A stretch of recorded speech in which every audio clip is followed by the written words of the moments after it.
estudyante pa, tayo ay laging sama-sama. Kahit saan man tayo magpunta, tayo ay laging nagdadamayan.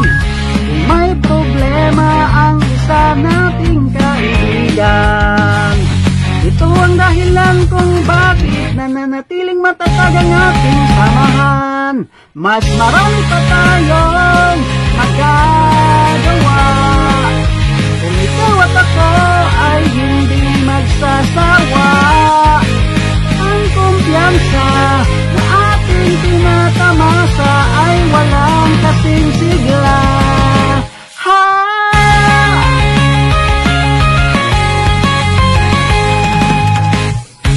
Tuwing tayo ay papasok sa eskwela, ang sigla ay makikita sa ating mga mukha.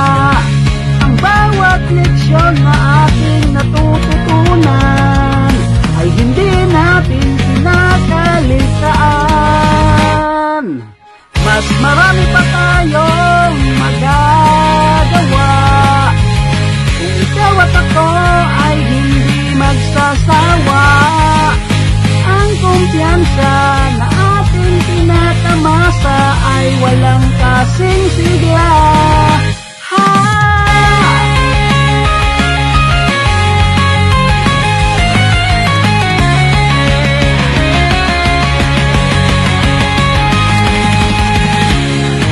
Ngayon tayo ay nagtatapos na, ang iba sa atin ay lumalayo na, at ang iba ay meron na rin sariling pamilya.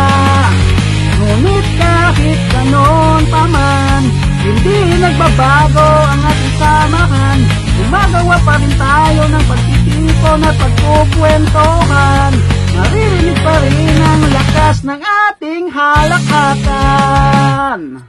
Mas marami pa tayong magagawa kung ikaw at ako ay hindi magsasawa.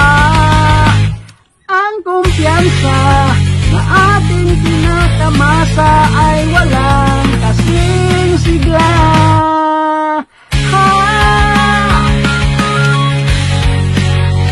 Ang bawat isa sa atin ay may kanya-kanyang istorya.